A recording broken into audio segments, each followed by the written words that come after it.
Hello दोस्तों, स्वागत है आपका कपिल कॉमर्स क्लासेस के यूट्यूब चैनल पे एक बार फिर से।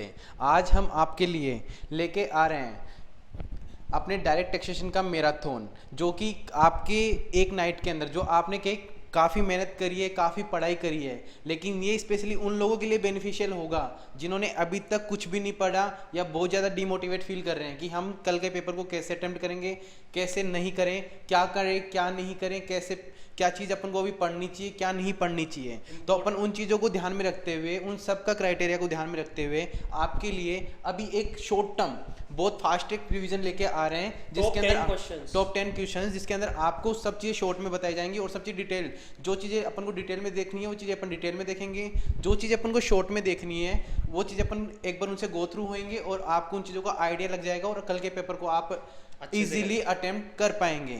और इसी कड़ी में मेरे साथ में जुड़ रहे हैं सीएमए चिराग विजय और मेरा नाम है सीएमए दीपक कुमार अग्रवाल, और हम दोनों आपके लिए लेके आ रहे हैं एक fast track revision top 10 questions. ठीक है, तो अब आगे की कड़ी में आपको चिराग जी हैं, ये बताएंगे कि कैसे कैसे चीज़ों को करना है।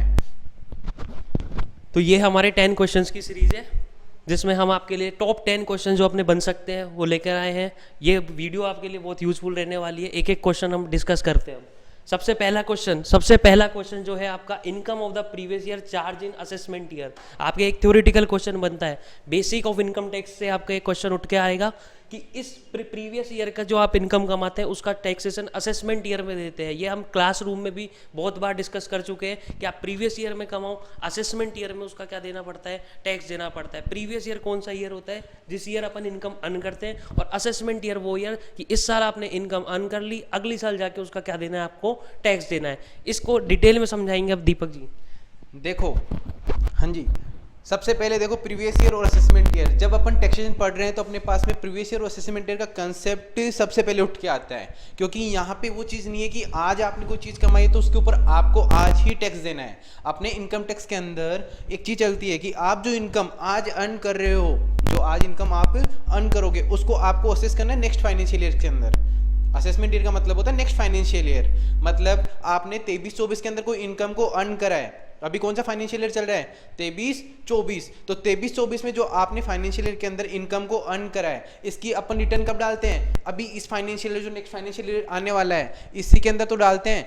तो यहाँ पे प्रीवियस ईयर और असेसमेंट ईयर का कंसेप्ट यही बोलता है कि आपने जो इनकम प्रीवियस ईयर में अर्न करी है उसके ऊपर आपको टैक्स कब देना पड़ेगा, असेसमेंट ईयर में। मतलब एक साल में आप इनकम कमाओ, पूरे साल की आपके इनकम को क्लब करेंगे, हम मर्ज करेंगे। आपकी इसमें इनकम टैक्स में अलग अलग हेड होते हैं, उन इनकम जहाँ जहाँ जिन जिन रिसोर्सेज से आपने कमाई है उनको सबको क्लब करके देन फिर अपन क्या करते हैं, उनके ऊपर टैक्स चार्ज करते हैं। और अपन इनकम टैक्स में अपन बोलते हैं ना ITR फाइलिंग करिए, तो उसी को बोलते हैं अपन ने क्या करा है, असेसमेंट ईयर में टैक्स डिपॉजिट करवाया है एज पर अपनी पूरी ईयर में जो अपन ने इनकम कमाई है उसके ऊपर। तो इस वाले क्वेश्चन के अंदर आपको कोई दिक्कत होनी नहीं चाहिए। इसमें जो मेन कंसेप्ट निकल के आता है वो प्रीवियस ईयर और असेसमेंट ईयर का ही आता है। तो आपके ऊपर इन चीजों के ऊपर ही काम करना है। प्रीवियस ईयर इनकम कौन सी होती है, प्रीवियस ईयर वो ईयर होता है जिसमें आपने क्या करी है, जिसमें इनकम अर्न करी है,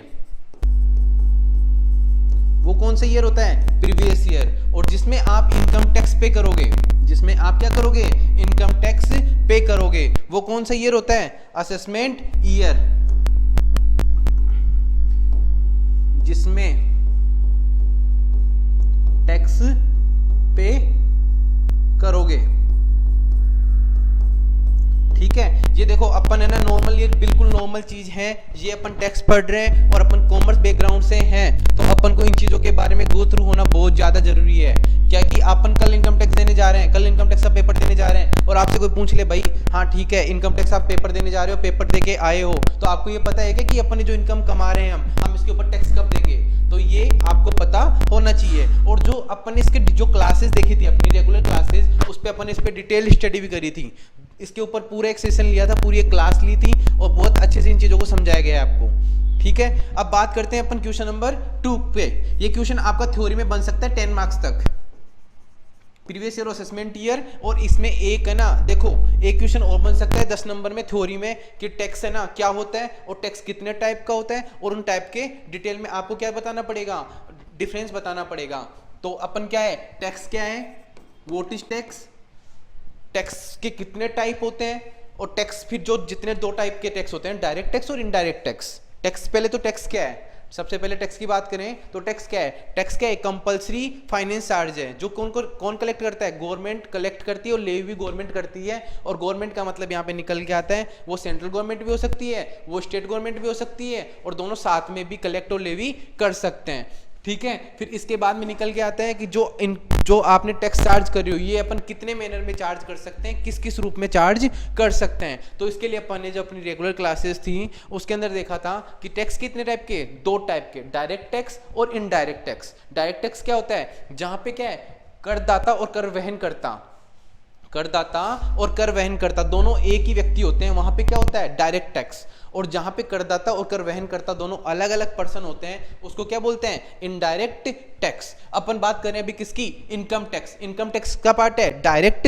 टैक्स का, ठीक है, इनकम टैक्स का पार्ट है डायरेक्ट टैक्स का। तो अपन अभी आज स्टडी किसके ऊपर करने जा रहे हैं, इनकम टैक्स के ऊपर, और कल का जो आपका पेपर होने वाला है वो किसका होने वाला है, इनकम टैक्स का, ठीक है। तो क्वेश्चन नंबर 1 में कोई दिक्कत, डाउट, परेशानी हो तो आप हमारे जो YouTube पे कमेंट सेक्शन में जाके बता सकते हो कि सर हमें यहाँ पे दिक्कत आ रही है, हमें यहाँ पे चैलेंजेस आ रहे हैं, हम इन चीज़ों को समझना है, हमें आपको वो चीज़ भी बताई जाएगी, आपका वो चीज़ भी सोल्व किया जाएगा, ठीक है। तो यहाँ पे अपनी 10 से 15 नंबर की जो तैयारी है वो कंप्लीट कर चुके हैं, ये क्वेश्चन आपका बन सकता है कल के पेपर में। फिर बात करते हैं अपन क्वेश्चन नंबर 2 की। क्वेश्चन नंबर 2 के अंदर बताया गया रेजिडेंशियल स्टेटस। देखो रेजिडेंशियल स्टेटस का मतलब होता है कि आप जहां रह रहे हो ना, मतलब निवास कर का निर्धारण करना कि आप जहां रह रहे हो वहां पे आपको टैक्स देना है, नहीं देना, कितना देना है, कितना नहीं देना। इसके लिए अपन कौन सा चैप्टर देखते थे, रेजिडेंशियल स्टेटस। इसके ऊपर आपका सेपरेट क्वेश्चन बन सकता है, प्रैक्टिकल सेपरेट क्वेश्चन बन सकता है, और 20 नंबर का आपका क्वेश्चन बन सकता है, और बन सकता नहीं, इसमें बनेगा। इसमें 5 कंडीशन अपन ने देखी थी, उन 5 कंडीशन को आप देख लोगे, उस 5 कंडीशन को आप वापस से देख लोगे तो उसमें क्या होगा, आपका पूरा रेजिडेंशियल स्टेटस कवर हो जाएगा। अब रेजिडेंशियल स्टेटस होता है वो एक पर्टिकुलर पर्सन का, मतलब बोले तो इंडिविजुअल का देख सकते हैं अपन, HUF का देख सकते हैं अपन, फर्म का देख सकते हैं, AOP BOI का देख सकते हैं, कंपनी का भी देख सकते हैं। तो यहाँ पे जो आपके क्वेश्चन बन सकता है ना, वो क्वेश्चन बनने के जो चांसेस होते हैं वो इंडिविजुअल के होते हैं, क्योंकि एक इंडिविजुअल है वो अलग अलग सेक्टर में, अलग अलग इंडस्ट्री में, अलग अलग कंट्री में जाके क्या करता है, इनकम को अर्न करता है। तो यहाँ पे जो रेजिडेंशियल स्टेटस आपसे पूछा जाएगा वो HUF या इंडिविजुअल का पूछा जाएगा। अब रेजिडेंशियल स्टेटस में देखो अपनी इसकी कुछ कंडीशंस भी थी, ठीक है। रेजिडेंशियल स्टेटस सबसे पहले क्या होता है, रेजिडेंशियल स्टेटस वो स्टेटस होता है मतलब आप कहाँ रहे हो, उसके मतलब कितने दिन रहे हो, वो सबका पता करना कि आप यहाँ पे इस इंडिया के अंदर कितना रहे हो। फिर रहे हो तो वो आपके वहाँ के रेजिडेंट हो, नॉन रेजिडेंट हो। रेजिडेंट हो तो ऑर्डिनरी हो या नॉन ऑर्डिनरी हो। रेजिडेंट मतलब निवासी हो, और NRI मतलब नॉन रेजिडेंट मतलब अनिवासी हो। और रेजिडेंट भी हो तो कौन से, सामान्य मतलब ऑर्डिनरी और नॉन ऑर्डिनरी, 2 टाइप के थे। उसमें भी अपन ने कंडीशंस देखी थी। फिर अपन ने देखा था रेजिडेंशियल स्टेटस के अंदर मतलब सबसे पहले क्या, रेजिडेंट होने के लिए आपको क्या करनी पड़ती है, कुछ कंडीशन फुलफिल करनी पड़ती है। या तो आप क्या करो, प्रीवियस ईयर में 182 डेज इंडिया में रहे हो, या फिर आप पिछले जो 4 साल है उसमें कितना रहे हो, 360 डेज। ये क्या थी, अपने रेजिडेंशियल स्टेटस की नॉर्मल जो रेजिडेंट है उसकी कंडीशंस, ठीक है।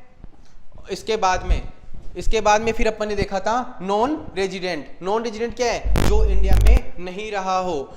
आई थिंक सो ये ना 365 है, इसमें ना अमेंडमेंट था। इसमें देखो कुछ बुक्स हैं वो 360 को प्रिफर करती हैं, कुछ 365 को प्रेफर करती हैं, क्योंकि अपन जो फाइनेंशियल जो अपना ईयर आता है ना, उस ईयर के अंदर कई बार क्या होता है 360 भी लिखा होता है, कई बार 365 लिखा होता है, वो स्पेसिफाई कर देना, ठीक है। आप 365 मान रहे हो या 360 मान रहे हो, वो स्पेसिफाई कर आना यहाँ पे, ठीक है। देन अपन ने देखा था नॉन रेजिडेंट का। नॉन रेजिडेंट क्या होता है, जो इंडिया में 180 दिन 182 दिन जो अपनी कंडीशन उसको फुलफिल नहीं कर रहा, वो क्या कहलाएगा, नॉन रेजिडेंट। ये तो हो गया रेजिडेंट और नॉन रेजिडेंट का। अब रेजिडेंट है तो कौन सा है, ऑर्डिनरी है या नॉन ऑर्डिनरी है, उसकी भी अपन ने कुछ कंडीशंस देखी थी। वो कंडीशंस आप जाके देख लेना, पढ़ लेना, वहां से कवर हो जाएगा और चीजें खत्म हो जाएंगी। क्योंकि अब इसको अपन बिल्कुल ज़्यादा डीप में जाके नहीं पढ़ सकते, अपने पास क्या है, टाइम बहुत शॉर्ट है, बहुत शॉर्ट टाइम है, इसमें अपन को तैयारी करनी है। तो अभी इस वीडियो का मकसद ये है कि आप जो सिलेबस आने वाला है उनसे गो थ्रू हो जाओ,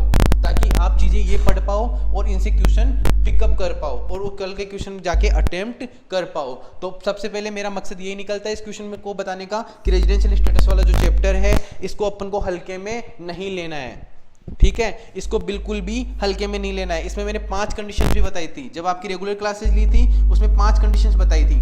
5 कंडीशंस में मैंने बताया था यदि कोई पर्सन इंडिया में कमा रहा है, ठीक है, और इंडिया में अर्न कर रहा है या इंडिया में रिसीव कर रहा है, तो वो कहाँ कहाँ टैक्स देगा, कौन कौन पर्सन टैक्स देगा। फिर इंडिया से बाहर ला कमा रहा है लेकिन इंडिया में रिसीव कर रहा है तो क्या होगा, इंडिया के अंदर रिसीव कर रहा है, इंडिया से बाहर कमा, मतलब 4-5 कंडीशंस ऐसी थी, ठीक है। तो उनके ऊपर वो जो 5 कंडीशंस थी ना, उन 5 कंडीशंस को देख लेना, उस 5 कंडीशन से 20 नंबर आपके पूरे सोल्व हो जाएंगे यहाँ पे। अब बात करते हैं अपन क्वेश्चन नंबर 3 की। क्वेश्चन नंबर थर्ड बोलता है आपका इनकम फ्रॉम हाउस प्रॉपर्टी। सबसे पहले देखो, अब आपको समझ में ये नहीं आ रहा होगा कि यार सर हाउस प्रॉपर्टी की इनकम क्या होती है। भाई जो फर्स्ट टाइम पढ़ रहे हैं उनको तो ये नहीं पता हाउस प्रॉपर्टी क्या होती है। तो मैं आपको बता दूं, इनकम टैक्स के अंदर इनकम जो चार्ज करते हैं उसमें 5 हेड आते हैं, 5 हेड आते हैं। ये अपना क्या है, बेसिक इंट्रोडक्शन और बेसिक चैप्टर्स हैं। रेजिडेंशियल स्टेटस हो गया, ये इनकम, ये क्या है, बिल्कुल इंट्रोडक्शन पोर्शन में आते हैं। जो अपना मेन चैप्टर निकल के आता है, जो अपनी मेन हेड निकल के आते हैं, वो यहाँ से निकल के आते हैं। उसमें क्या है, इनकम फ्रॉम हाउस प्रॉपर्टी एक हेड है। इसमें 5 हेड होते हैं। 5 हेड में क्या है, सबसे पहला जो हेड निकल के आता है वो आता है income from salary, income from salary. Then निकल के आता है income from house property. Third निकल के आता है इनकम फ्रॉम कैपिटल गेन। 4 निकल के आता है इनकम फ्रॉम पीजीबीपी। और 5th निकल के आता है इनकम फ्रॉम अदर सोर्सेस,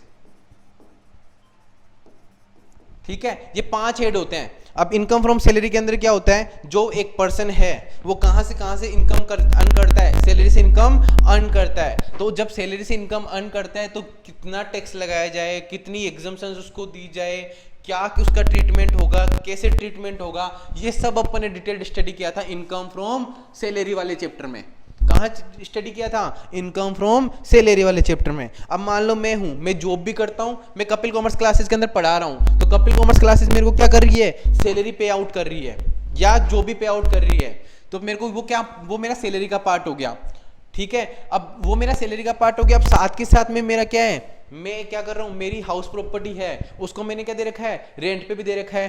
तो उसमें मेरी जो इनकम आएगी वो कौन से हेड में जाके टैक्सेबल होगी, इनकम फ्रॉम हाउस प्रॉपर्टी के अंदर, ठीक है। अब इसके साथ साथ में मैंने क्या किया, सैलरी भी अर्न कर रहा हूं मैं तो साथ के साथ में हाउस प्रॉपर्टी से भी इनकम अर्न कर रहा हूं। अब मैं क्या कर रहा हूं, शेयर मार्केट के अंदर डील कर रहा हूं, ठीक है। वहां से मैंने क्या करा, कुछ पैसा अर्न करा। मान लो मैंने किसी स्टॉक में पैसे लगा दिए, किसी डिबेंचर में पैसे लगा दिए, किसी और थर्ड सिक्योरिटी में पैसे लगा दिए। वहां से मेरे पास क्या आ रहा है, पेमेंट आ रहा है। तो उसको कहां जाके टैक्सेबल करते थे अपन, इनकम फ्रॉम कैपिटल गेन के अंदर, इनकम फ्रॉम कैपिटल गेन के अंदर। और फिर क्या करा, मैंने मान लो मेरे एक बिजनेस भी है, मेरे साथ के साथ में क्या है, मैं यहाँ से जाता हूँ, मेरे क्या है कि गारमेंट फैक्ट्री है, तो मैं गारमेंट की फैक्ट्री को भी देख रहा हूँ। तो वो वाली इनकम जो मेरी टैक्सेबल होगी वो कहाँ से टैक्सेबल होगी, पीजीबीपी के अंदर। और उसके अलावा और भी मैं कोई अदर काम कर रहा हूँ, वहां से मेरे को इनकम अर्न हो रही है। मान लो आज आपने मेरे को आगे कहा सर ये गिफ्ट लो, सर ये गिफ्ट लो, तो ये जो गिफ्ट मेरे पास आया ना, ये ना तो मेरी इनकम फ्रॉम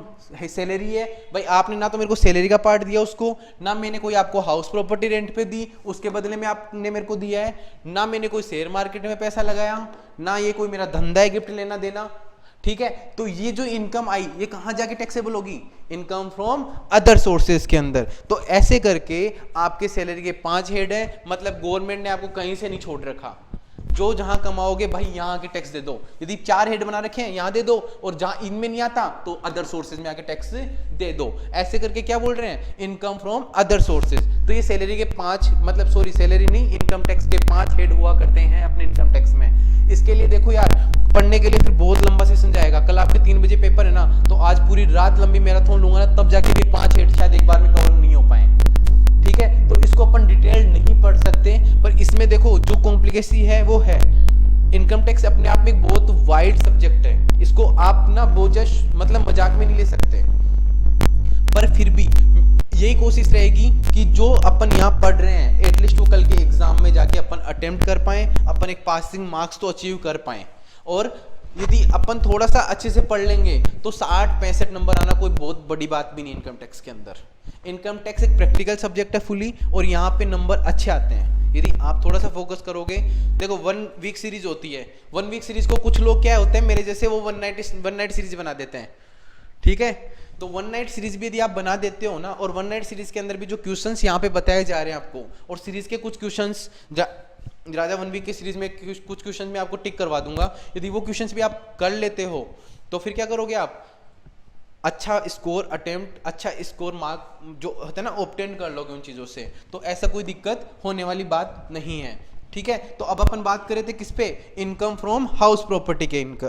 तो इनकम फ्रॉम हाउस प्रॉपर्टी के ऊपर मैंने आपको बताया क्या कि इनकम फ्रॉम हाउस प्रॉपर्टी की इनकम क्या होती है। मान लो मैंने क्या कर रखा है, कोई इनकम जो हाउस प्रॉपर्टी है वो क्या दे रखी है, रेंट पे दे रखी है, ठीक है। तो उसका मैं इनकम का कैसे ट्रीटमेंट करूंगा वो सब अपन पढ़ रहे थे इनकम फ्रॉम हाउस प्रॉपर्टी के अंदर। इसके अंदर होता है जीआरवी होता है, स्टैंडर्ड रेंट। देखो जीआरवी क्या होता है, ग्रोस, ये तो छोड़ दो एक बार के लिए। स्टैंडर्ड रेंट होता है, म्युनिसिपल रेंट होता है, फेयर वैल्यू होती है, इन सब से निकलती है जीआरवी, ग्रोस, ठीक है। ग्रोस के बाद में फिर अपन इसमें देते हैं क्या, डिडक्शंस क्या देते हैं यहाँ पे देखो इसमें ना इनकम फ्रॉम हाउस प्रॉपर्टी के अंदर ना डिडक्शंस है ना, ये बहुत इंपॉर्टेंट है। डिडक्शंस के अंदर क्या होती है, स्टैंडर्ड डिडक्शंस होती हैं। स्टैंडर्ड डिडक्शंस के अंदर अपन जो अपने पास निकल के आए ना, ग्रोस वैल्यू जो निकल के आती है उसका अपन 30% फ्लेट लेस कर देते हैं, ठीक है। फ्लेट 30% लेस करने के बाद में क्या होता है, वो अपने पास निकल के, और इसमें एक वो तो आती है 24A के अंदर, ठीक है। और उसके बाद में 24B के अंदर अपन एक और डिडक्शन देते हैं, वो किसकी, इंटरेस्ट ऑन होम लोन की। उसकी जो लिमिट होती है वो 30,000 और 2 लाख। 30,000 कब होगी, 2 लाख कब होगी, ये अपने रेगुलर क्लासेस में अच्छे से पढ़ रखा है, ठीक है। उसके लिए कंडीशंस थी कि यदि आपने क्या कर दिया, कोई हाउस प्रॉपर्टी को 5 साल में कंप्लीट कर दिया, ठीक है, और वो क्या आपने क्या कर रखा है, मतलब उसके बहुत सारी कंडीशंस थी, 3-4 कंडीशंस थी, उन कंडीशंस पे काम कर लेते हो तो आपको 2 लाख की मिल जाती है, अदरवाइज आपको 30,000 की जो लिमिट है वो मिल जाती है स्टैंडर्ड डिडक्शंस। भाई आप हाउस प्रॉपर्टी बना रहे हो तो आपने इंटरेस्ट दिया, मतलब लोन लिया होगा, फिर आप उस पर इंटरेस्ट दे रहे होगे, तो उस इंटरेस्ट वगैरह की डिडक्शंस यहाँ पे आपको मिल जाती है। ऐसे करके अपना यह हाउस प्रॉपर्टी का चैप्टर हुआ करता था, और ये हाउस प्रॉपर्टी का चैप्टर बहुत इंपॉर्टेंट है। यहाँ से हाउस प्रॉपर्टी का जो क्वेश्चन बनेगा वो बहुत बड़ा नहीं बनेगा, बहुत थोड़ा टेक्निकल बन सकता है, पर बहुत बड़ा नहीं बनेगा। तो यहाँ पे यदि आपने चीजों को पढ़ लिया ना, और जो क्लासेज अपने ली थी वो क्लासेज एक बार आपने देख ली, भाई जो कपिल कॉमर्स क्लासेस के बच्चे हैं वो कपिल कॉमर्स क्लासेस की हम उनको क्या रिकॉर्डिंग फैसिलिटीज अवेलेबल कराते हैं। तो ऐसे नहीं है कि उनको रिमूव कर दिया गया है या कुछ और, वो कपिल कॉमर्स क्लासेस के अपने जो अपना जो ऐप है, जो अपनी एप्लीकेशन है, वहाँ जाके क्लासेस को देख सकते हैं, क्लासेस को कंप्लीट कर सकते हैं, और आराम से 22 मार्क्स आराम से यहाँ पे स्कोर कर सकते हैं 2 से 2.5 घंटे के अंदर, ठीक है। उसको 2 की स्पीड में देखोगे ना तो भी आपका काम हो जाएगा। 5 से 6 क्लासेस में पूरा हाउस प्रॉपर्टी कंप्लीट करा रखा है विद कंसेप्ट, कि आप ऐसा करा रखा कि इन केस आप यदि कोई प्रोफेशनल कोर्स भी परस्यू करते हो नेक्स्ट, तो आपको वहां पे भी जाके दिक्कत नहीं आने वाली। तो उस तरह से इन चीजों को कंप्लीट करवा रखा है। अब अपने साथ वापस से चिराग जी जुड़ रहे हैं, और चिराग जी आपको जो आगे के क्वेश्चंस है ये बताने वाले हैं।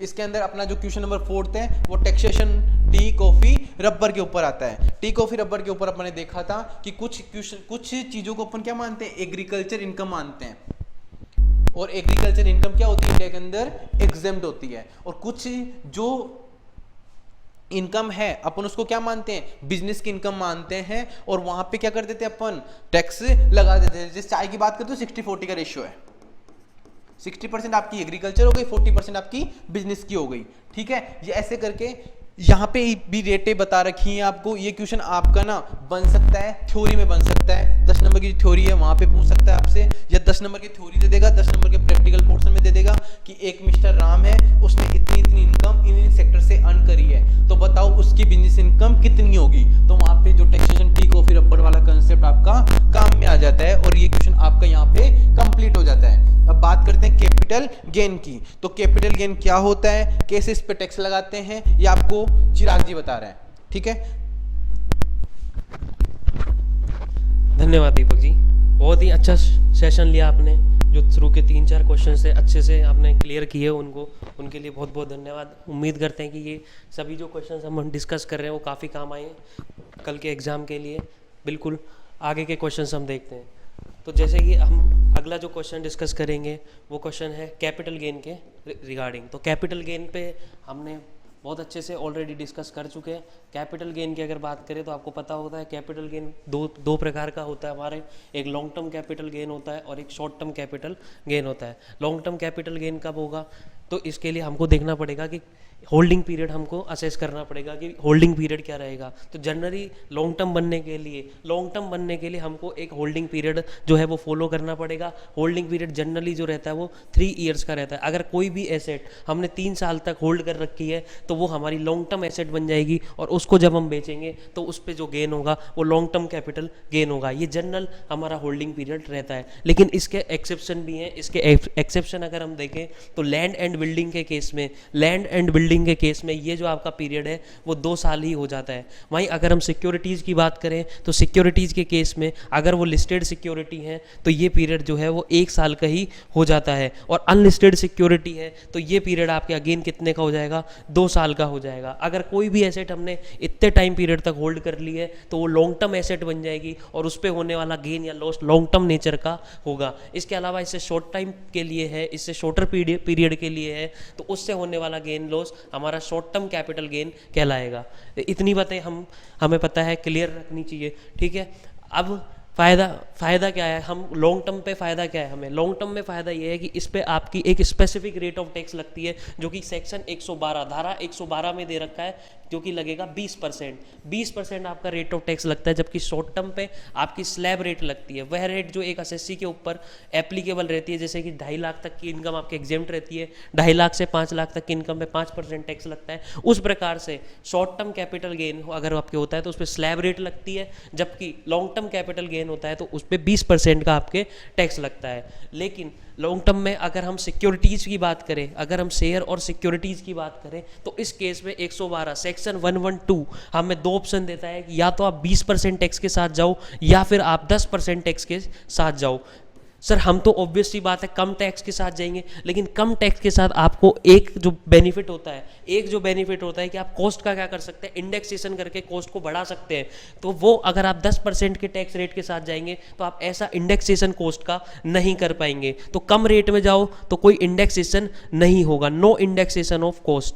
जबकि आप 20% की रेट में जाओगे तो 20% की रेट में आप इंडेक्स कर सकते हैं कॉस्ट का। तो दोनों रेट हमारे पास सेक्शन 112 अवेलेबल कराएगा, लेकिन ये केवल सिक्योरिटीज़ के केस में अवेलेबल कराएगा। अगर शेयर से या डिवेंचर से तो उन्हीं केस में हमारे पास ये 2 रेट अवेलेबल रहेगी, वरना generally long term capital gain हो रहा है तो आपकी जो भी गेन बनेगा वो 20% से क्या होगा, टैक्सेबल होगा। वहीं हमने एक सेक्शन और देखा था, सेक्शन 112A 112A, ये सेक्शन भी हमारा जो डील करता है शेयर और ये इक्विटी सिक्योरिटी से डील करता है। किससे, इक्विटी शेयर्स हो सकते हैं, इक्विटी ओरिएंटेड म्यूचुअल फंड्स हो सकते हैं, इक्विटी ओरिएंटेड म्यूचुअल फंड्स हो सकते हैं।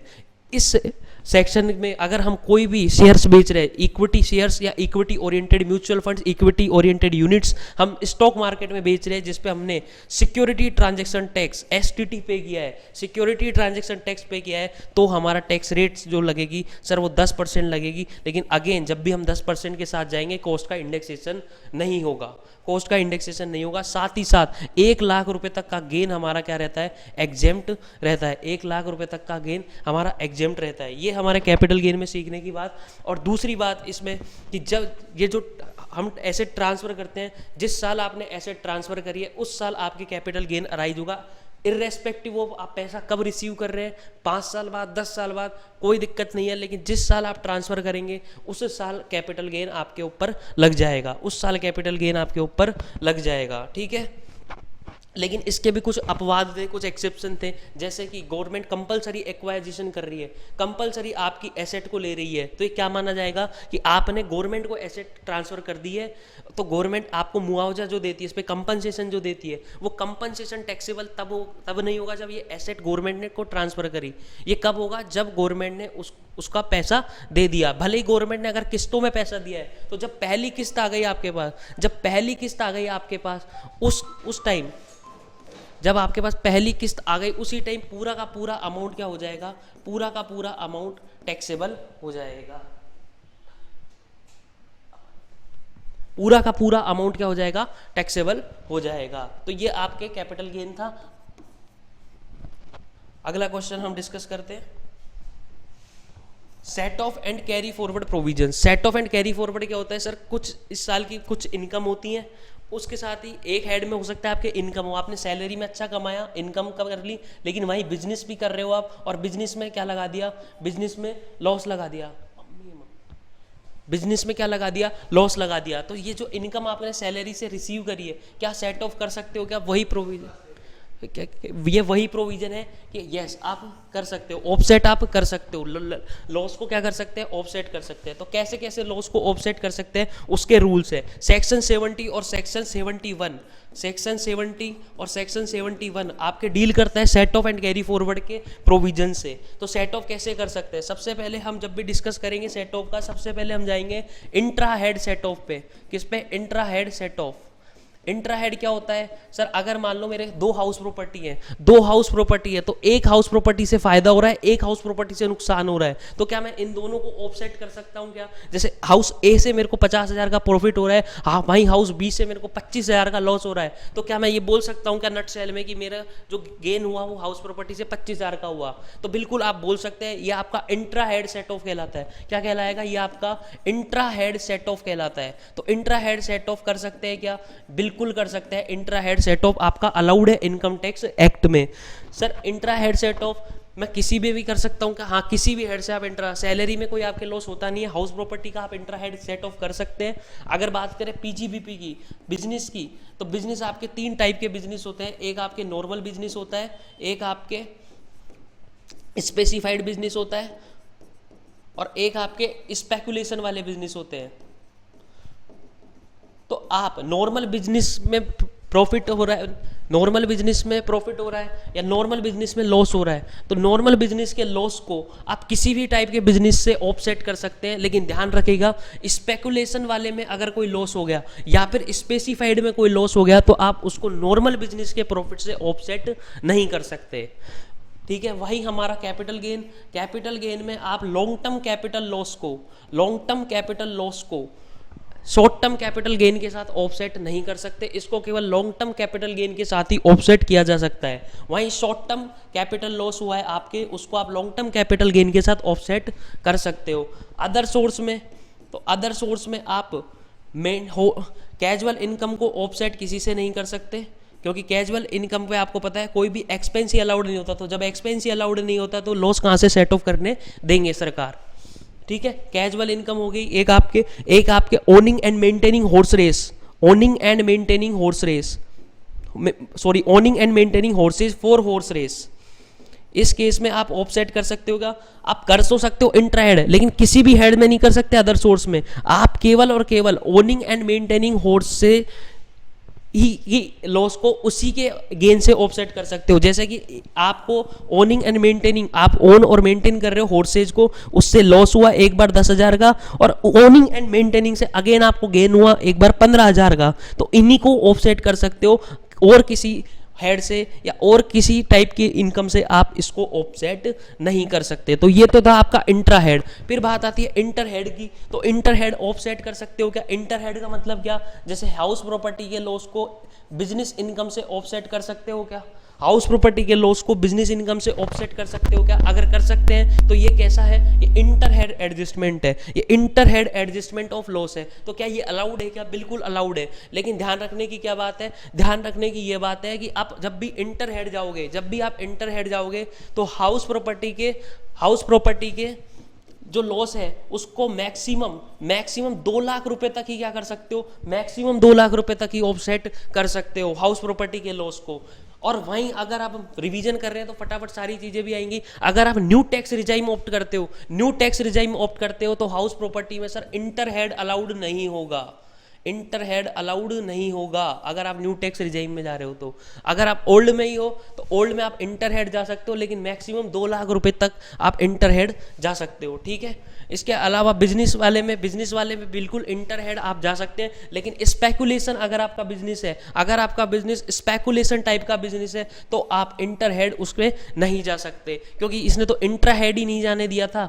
ये क्या बोला था, ये बोला था कि स्पेकुलेशन की जो इनकम होगी, स्पेकुलेशन का जो लॉस होगा वो स्पेकुलेशन की इनकम से ही ऑफसेट होगा, स्पेकुलेशन का लॉस जो होगा वो स्पेकुलेशन की इनकम से ही ऑफसेट होगा। तो इंटर हेड तो बिल्कुल जा ही नहीं सकते, ठीक है, इंटर हेड बिल्कुल जा नहीं सकते।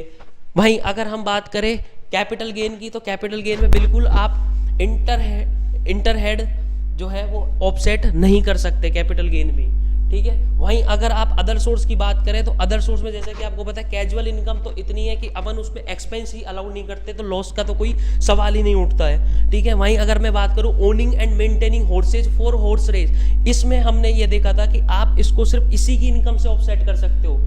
ओनिंग एंड मेंटेनिंग हॉर्सेज से जो आपको लॉस हो रहा है वो ओनिंग एंड मेंटेनिंग हॉर्सेज के गेन से ही ऑफसेट हो सकता है। तो यस, आप केवल और केवल इसी से हेड से ऑफसेट कर सकते हो। सर ऑफसेट करने के बाद भी हमारा तो लॉस बच गया, ऑफसेट करने के बाद भी हमारा तो लॉस बच गया, अब क्या करें? तो अब प्रोविजन शुरू हो जाएंगे किसके, कैरी फॉरवर्ड ऑफ लॉसेस के। आप इसको अगले सालों तक ले जाओ, आगे के सालों तक ले जाओ। तो सर ऐसा हम कितने सालों तक ले जा सकते हैं? तो जनरल रूल बोलता है कि इसको अगले 8 असेसमेंट ईयर तक कैरी फॉरवर्ड आप कर सकते हो। लेकिन अगर आपका स्पेकुलेशन वाला बिजनेस है तो उसका लॉस आप 4 साल तक ही क्या कर सकते हो, कैरी फॉरवर्ड कर सकते हो। वहीं owning and maintaining horses for horse race को भी आप 4 साल तक ही क्या कर सकते हो, कैरी फॉरवर्ड कर सकते हो। हालांकि अगर आपका अनएब्जॉर्ब डेप्रिसिएशन है तो उसको आप अनलिमिटेड टाइम तक क्या कर सकते हैं, कैरी फॉरवर्ड कर सकते हैं। वहीं जनरल बिजनेस लॉस है तो उसको 8 साल तक ही कैरी फॉरवर्ड किया जा सकता है। तो ये आपके जनरल रूल थे set of and carry forward के। आगे हम डिस्कस करते हैं। अगला है आपका section 40B assessment of firm. क्या बोलता है सर ये section 40B assessment of firm? तो असेसमेंट ऑफ फर्म क्या होती है कि एक फर्म की टैक्स लायबिलिटी निकालना, एक फर्म की क्या करना, पार्टनरशिप फर्म की क्या करना, टैक्स लायबिलिटी निकालना। तो उसकी टैक्स लायबिलिटी कैसे निकलती है वो हम देखते हैं, लेकिन उसमें सबसे जो इंपॉर्टेंट सेक्शन आता है वो आता है section 40 clause B. Section 40 clause B आपका क्या बोलता है कि एक फर्म अपने पार्टनर को क्या क्या दे सकती है। एक फर्म अपने पार्टनर को इंटरेस्ट दे सकती है, जो उसने कैपिटल इंट्रोड्यूस कराई है उस पे, इंटरेस्ट ऑन कैपिटल। एक फर्म अपने पार्टनर को सैलरी, कमीशन या remuneration, by whatever name called, remuneration दे सकती है। और एक फर्म अपने पार्टनर को अपने प्रॉफिट में हिस्सा देती है। ये 3 चीजें एक फर्म अपने पार्टनर को देती है। तो हम उसका ही प्रोविजन दे रखे हैं सेक्शन 40 क्लोज बी में कि ये पार्टनरशिप फर्म अपने पार्टनर को मैक्सिमम कितना इंटरेस्ट दे सकती है, मैक्सिमम क्या रेमुनरेशन दे सकती है, ठीक है। सबसे पहले हम समझते हैं, अगर कोई partnership firm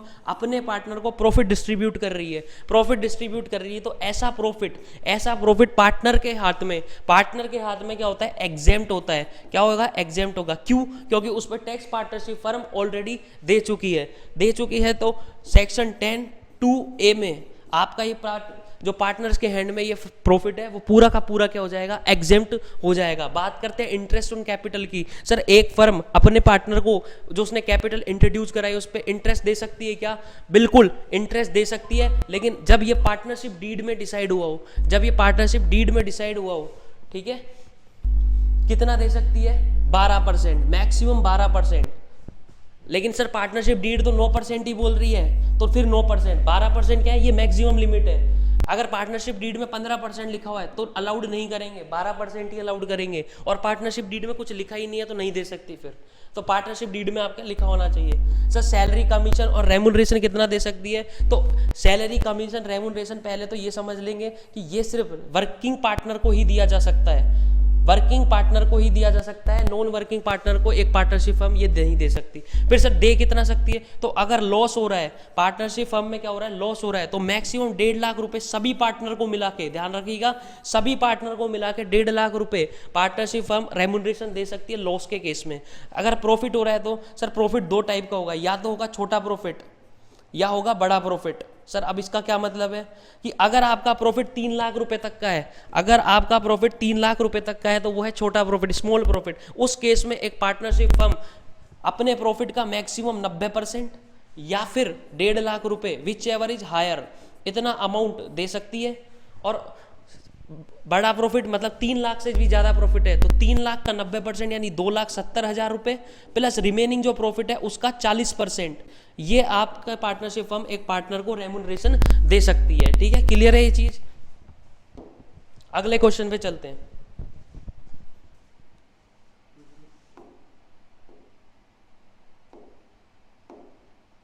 advance tax provision. Sir advance tax क्या होता है, अभी दीपक सर ने एक रूल पढ़ाया था कि प्रीवियस ईयर की इनकम पे आप टैक्स भरेंगे कब, असेसमेंट ईयर में। प्रीवियस ईयर की इनकम पे आप टैक्स भरेंगे कब, असेसमेंट ईयर में। लेकिन सरकार 1 साल का गैप नहीं देख सकती, सरकार 1 साल का अपना रेवेन्यू लॉस नहीं कर सकती, इसलिए सरकार ने 2 कॉन्सेप्ट लेके आए, एक तो एडवांस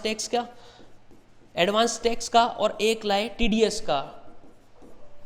तो एडवांस टैक्स का प्रोविजन क्या बोल रहा है कि आप एडवांस में ही ले लो टैक्स, जो प्रीवियस ईयर वाला भाई असेसमेंट ईयर में टैक्स दे रहा था उसको पकड़ के अभी एडवांस में ही ले लो। वहीं सेम कॉन्सेप्ट आपके टीडीएस का लगता है कि जिसको पेमेंट कर रहे हो तो उसको पेमेंट करते टाइम ही उसका टैक्स काट लो पेमेंट करते समय। तो अपन अगर बात करें एडवांस टैक्स की, तो एडवांस टैक्स किसके ऊपर एप्लीकेबल होगा, तो एडवांस टैक्स एप्लीकेबल होगा ऐसे व्यक्ति के ऊपर जिसका टैक्स कितना बन रहा है, 10,000 से ज्यादा। सर ये टैक्स निकलेगा कैसे पहले ही, तो ये सब एस्टिमेशन बेसिस पे निकलता है। आपको इस साल की कैलकुलेशन कर लेनी है कि इस प्रीवियस ईयर में मैं कितना कमाऊंगा। अगर कमाने के बाद हम उसका टैक्स निकालें और वो 10,000 रुपये से ज़्यादा निकल के आएगा तो उस केस में एडवांस टैक्स के प्रोविजन लागू हो जाएंगे कि आपको असेसमेंट ईयर में जाके टैक्स नहीं भरना है, आपको इसी साल टैक्स भर देना है। सर क्या ये सबको भरना है क्या, हाँ जी सबको भरना है। किसी को छूट है, हाँ जी 1% को छूट मिल सकती है अगर वो सीनियर सिटीजन है तो। अगर वो रेजिडेंट सीनियर सिटीजन है तो उस केस में उसको छूट मिल जाएगी, बशर्ते उसकी पीजीवीपी इनकम नहीं होनी चाहिए। बशर्ते क्या है, उसकी पीजीवीपी इनकम नहीं होनी चाहिए, बिजनेस से उसकी इनकम नहीं होनी चाहिए। अगर अदर सोर्स से कोई भी इनकम है तो उसको मिल जाएगी। अगर बिजनेस से इनकम है तो जो जनरल प्रोविजन 10,000 वाला सब पे लागू होता है वही सीनियर सिटीजन पे भी लागू होगा, तो उसको सर एडवांस टैक्स देना पड़ेगा। सर ये एडवांस टैक्स क्या साल के शुरुआत में ही दे देगा एक साथ, नहीं साल के शुरुआत में नहीं, एडवांस टैक्स आपके लगता है किस्तों में। सर ये किस्तें कब जाती है, तो ऐसे समझिए कि ये किस्तें जाती है हर 3 महीने में। हर 3 महीने में कब से शुरू हो जाती है, पहली किस्त जाएगी आपकी 15 जून को, 15 जून और 15 जून ऑफ प्रीवियस ईयर जो चल रहा है उसकी 15 जून को। यहाँ तक आपको 15% टैक्स क्या करा देना है, 15% टैक्स जमा करा देना है। जैसे कि आपने अपनी इनकम कैलकुलेट करी, इनकम कैलकुलेट करने के बाद आपका जो टैक्स बन के आया 20,000 बन के आया, तो इस 20,000 का 15% आपको 15 जून तक जमा करा देना है। उसके बाद जो अगली किस्त जो आपकी जाएगी, 2 महीने का आपका गैप आएगा जुलाई अगस्त, और अगली किस्त जो आपकी जाएगी 15 सितंबर को जाएगी। 15 सितंबर तक आपको कितना टैक्स जमा करा देना है, 45% आपको किसका, 20,000 जो हमारा फाइनल निकल के आया उसका 45%। ये क्यूमुलेटिव फिगर है, यानी कि 45% यहाँ तक पहुंच जाना चाहिए। जो 15% आप पहले दे चुके हो उसको माइनस कर देना, और 45% निकालने के बाद 15% को माइनस कर देना, जो बचा हुआ अमाउंट आएगा वो आप यहाँ पे कर देना। ठीक है, फिर अगली किस्त कब जाएगी, सर अगली किस्त जाएगी 15 दिसंबर को। 2 महीने का फिर से गैप, अक्टूबर और नवंबर 2 महीने का फिर से गैप आ गया। कितनी देर नहीं है सर, 75%। आप 75% यहाँ पे जमा करा दीजिए तो एडवांस टैक्स की 3 किस्तें हो गई, और लास्ट किस्त जो जाती है वो 15 मार्च को जाएगी। यहाँ पे आपको 100% टैक्स जमा करा देना है। ये बात समझ में आती है, ठीक है। सर हम इसमें डीले हो गए, ये टाइम पे नहीं जमा करा पाए, तो आपके 2 सेक्शन एक्टिव हो जाएंगे अगर आप टाइम पे नहीं कराओगे, 234B और 234C। 234B क्या बोल रहा है हमारा? 234B बोलता है कि कोई बात नहीं, आप टाइम पे किस्तें जमा नहीं करा पाए, कोई बात नहीं, आप 31 मार्च तक अपना पूरा का पूरा एडवांस टैक्स जमा करा देना, तो मैं नहीं लगूंगा। ये 234B कब लगेगा? जब आप 31 मार्च तक भी पूरा पैसा जमा नहीं कराते हैं। सर क्या है ये लगता है इंटरेस्ट। ये इंटरेस्ट का सेक्शन है कि अगर जितना आप पैसा जमा नहीं करा पाए, जैसे मान लो 20,000 कराने थे, 15,000 ही जमा कराए, तो 5,000 जो आपने 31 मार्च तक जमा नहीं कराए, तो 5,000 का 1% ब्याज पर मंथ और part of the month. Sir मतलब क्या है? मतलब कि अगर 1 महीना 3 दिन हो गए तो 2% का ब्याज लग जाएगा, 1% पर मंथ है ब्याज।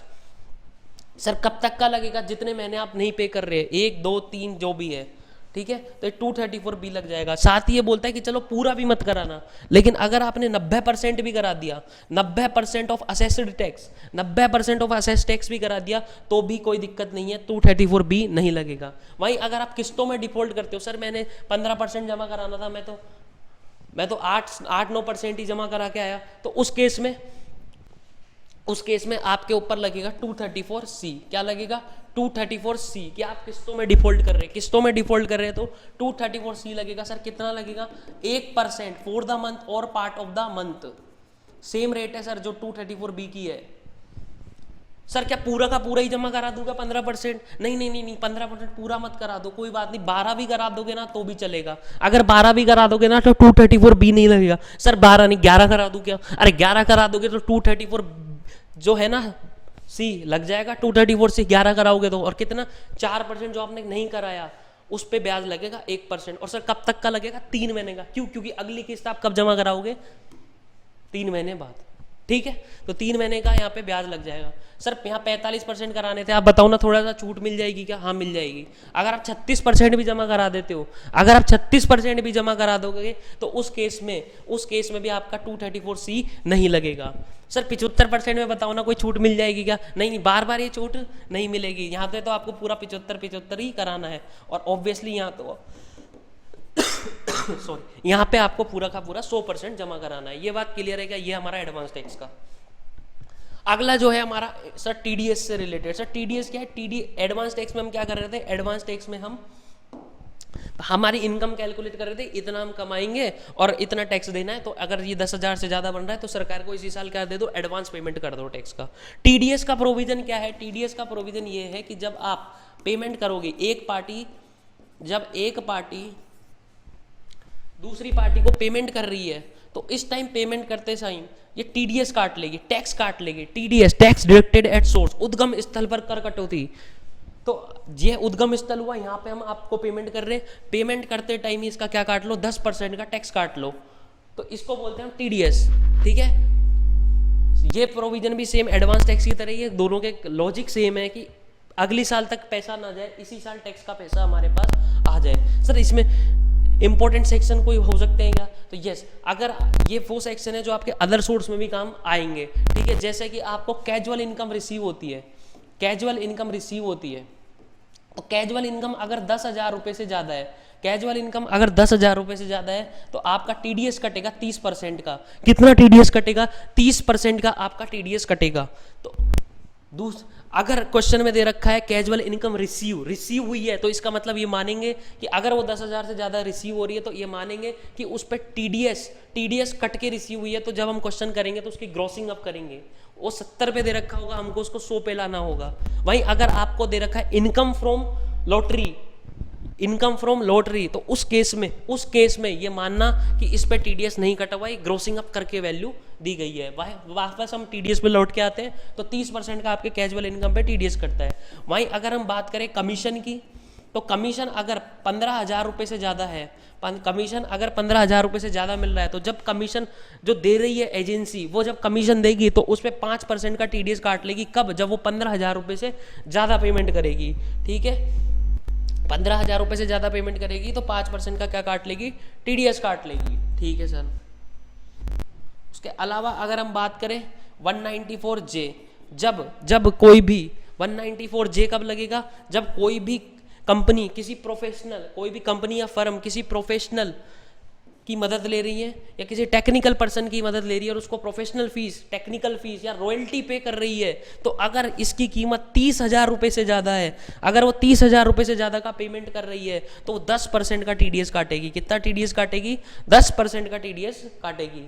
भाई 194C किस पे लगता है? कॉन्ट्रैक्ट के पेमेंट पे, कि जब आप कॉन्ट्रैक्ट का पेमेंट करोगे, कॉन्ट्रैक्टर जो एक तो होगा कॉन्ट्रैक्टी जिसने कॉन्ट्रैक्ट लिया है, और एक होगा कौन? कॉन्ट्रैक्टर जिसको कॉन्ट्रैक्ट मिला है। तो जब कॉन्ट्रैक्टी कॉन्ट्रैक्टर को पेमेंट करेगा, जब कॉन्ट्रैक्टी कॉन्ट्रैक्टर को पेमेंट करेगा, तो पेमेंट करते टाइम सर वो क्या करेगा? TDS काटेगा। सर कब? जब सिंगल पेमेंट 30,000 रुपये से ज़्यादा या पूरे फाइनेंशियल ईयर की पेमेंट 1 लाख रुपये से ज़्यादा जाएगी तो। सर समझ नहीं आया? सिंगल पेमेंट 30,000 से ज़्यादा, जैसे किसी ने कॉन्ट्रैक्ट लिया उसको 35,000 रुपये दे दिए तो TDS काटना है। लेकिन हमने किसी को 30,000 सिंगल पेमेंट नहीं दी, 25,000 के 5 ट्रांजेक्शन कर लिए, तो ये 1 लाख रुपए से ज़्यादा चले गए। सिंगल पेमेंट तो हम TDS नहीं काटेंगे, लेकिन फाइनेंशियल ईयर में 1 लाख रुपए से ऊपर पहुंच चुके हैं तो अब TDS काटना है। तो 30,000 सिंगल पेमेंट में और 1 लाख रुपए कंसोलिडेट फाइनेंशियल ईयर में हमको चेक करनी है। सर TDS की रेट क्या होगी? तो थोड़ा सा इसमें 2 भागों में इसको बांटा गया है कि अगर ये TDS का पैसा ये कॉन्ट्रैक्टर कौन है, इंडिविजुअल या HUF है, तो TDS कटेगा 1%, और अगर इनके अलावा है कोई तो TDS कटेगा कितना? 2% का आपको क्या करना है? TDS काटना है। ठीक है। वहीं अगर हम बात करें TDS ऑन सिक्योरिटीज, तो आपको पता होगा कि सिक्योरिटीज क्या होती है? सर एक तो शेयर्स होते हैं, शेयर्स पे क्या मिलता है? डिविडेंड। तो अगर आपको क्या मिल रहा है? डिविडेंड मिल रहा है। 194 सेक्शन 194 आपको क्या मिल रहा है? डिविडेंड मिल रहा है। अगर ये डिविडेंड 5,000 रुपये से ज़्यादा का मिल रहा है तो ये कंपनी के ऊपर लाइबिलिटी होगी कि वो 10% का क्या काटेगी? TDS काटेगी। 10% का TDS काटेगी अगर ये डिविडेंड आपको 5,000 रुपये से ज़्यादा मिल रहा है। वहीं अगर हम बात करें 193 की, तो ये बात करता है इंटरेस्ट ऑन सिक्योरिटीज़ की, कि इंटरेस्ट जो हमें मिलता है सिक्योरिटीज पे वो कितने अमाउंट पे उस TDS कटेगा। तो अगर आपको डिबेंचर पे इंटरेस्ट मिल रहा है और यह इंटरेस्ट 5,000 रुपये से ज़्यादा का मिल रहा है, तो 10% का TDS कटेगा। तो जब डिबेंचर पे इंटरेस्ट 5,000 रुपये से ज़्यादा का मिल रहा है तो 10% का TDS कटेगा आपका। वहीं अगर ये इंटरेस्ट कैश में मिल रहा है तो सिंगल पेमेंट 1 रुपये की पेमेंट पे भी आपका 10% का TDS कटेगा यहाँ पे। ठीक है। तो इंटरेस्ट ऑन सिक्योरिटीज पे अगर कोई भी आपको ब्याज मिल रहा है तो उस पर सर इस टाइप का आपका TDS डिडक्शन होगी। वहीं अगर टैक्स फ्री सिक्योरिटीज पे ब्याज मिल रहा है तो इसमें कोई भी आपका डिडक्शन नहीं होगा। वहीं सरकार के कुछ बॉन्ड्स हैं जैसे 7.75%, 6.25%, 8 कुछ ऐसे है %, उसमें जब ये ब्याज 10,000 रुपये से ज़्यादा होता है तभी आपका क्या कटेगा? TDS कटेगा 10%। ये 3-4 लिस्ट दे रखी है, ये अगर 10%, अगर इनका ब्याज 10,000 रुपये से ज़्यादा है तो ही इन पे TDS कटेगा। अदरवाइज जो जनरल रूल है वो ये बोलता है कि 5,000 रुपये से ज़्यादा का ब्याज है तो TDS कटेगा। क्लियर है बात? ठीक है। अगर हम बात करें सर सिक्योरिटीज के अलावा अदर जो इंटरेस्ट मिलते हैं उन पे, तो उन इंटरेस्ट पे भी 5,000 रुपये से ज़्यादा मिलेगा तो 10% का TDS कटेगा। तो ये थे आपके इंपॉर्टेंट प्रोविजन TDS के रिलेटेड, और ये थे हमारे 10 टॉप क्वेश्चंस। तो उम्मीद रहेगी कि आपको ये सेशन अच्छा लगे। जुड़ने के लिए धन्यवाद। ऑल द बेस्ट आपके एग्जामिनेशन के लिए।